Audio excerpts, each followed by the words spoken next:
evening, ladies and gentlemen. There will be tonight a very special event. We have live music with our violinist Arabian. And me, I'm a storyteller from whatever country, and I will tell you now the story from the Arabian Nights. And it was introduced by this beautiful song, by this beautiful piece of music.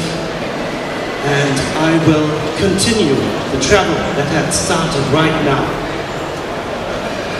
There was once a king of the kings of Persia, and he had a most beautiful court. This court was built with beautiful colors, and there were people standing in the first floor and the second floor, and they were looking down at this beautiful court. There was the most delicious foods being served.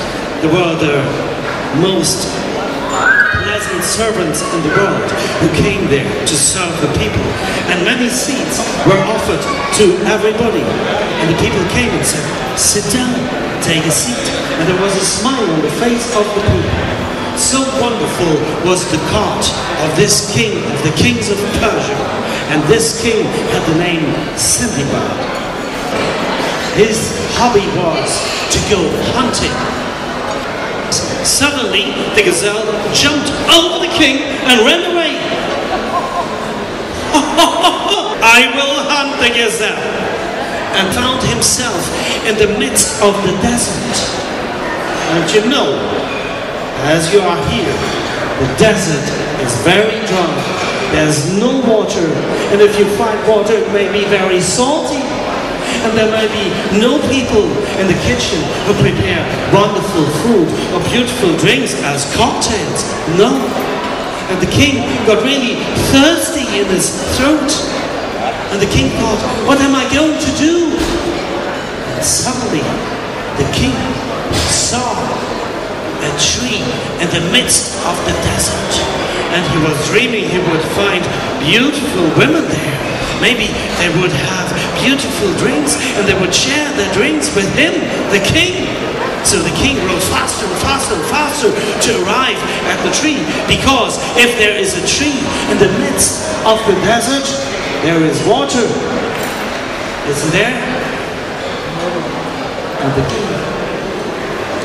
king didn't have a menu card to read which beautiful drinks he could order. He didn't have a menu card to order for food.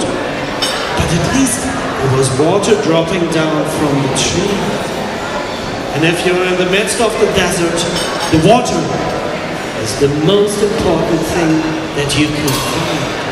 And the king said, Alhamdulillah, thanks God. And he collected the water with a golden bowl. And as the bowl was full, he put the golden bowl on the ground. And he didn't take the water from himself. The king not only had the horse with him, he also had a falcon. And the falcon was the most beloved friend of the king. And the king put the water there. And he said to his friend, the falcon, "My dear falcon, get down and drink from the water."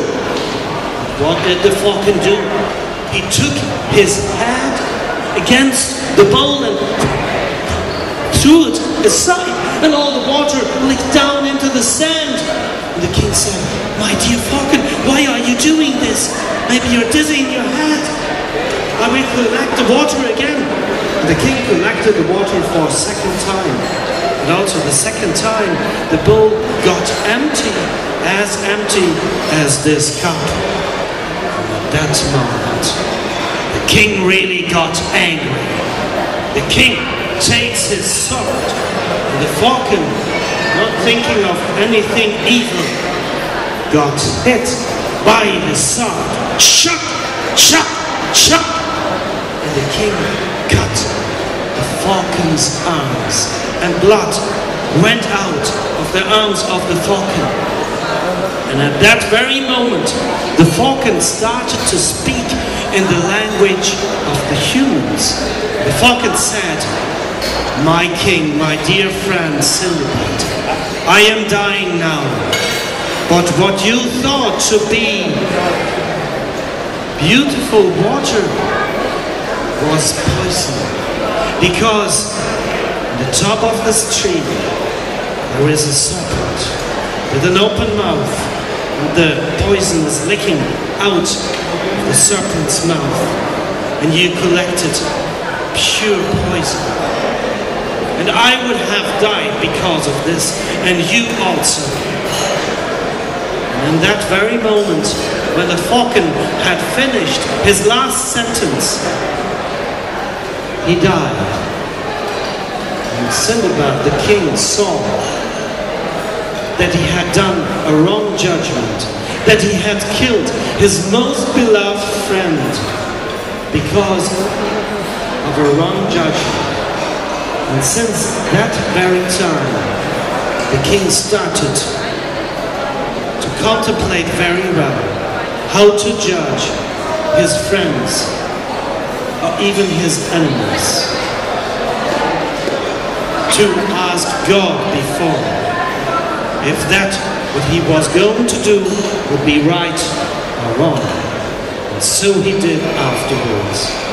And this was the story of King Sindbad and the falcon. Thank you.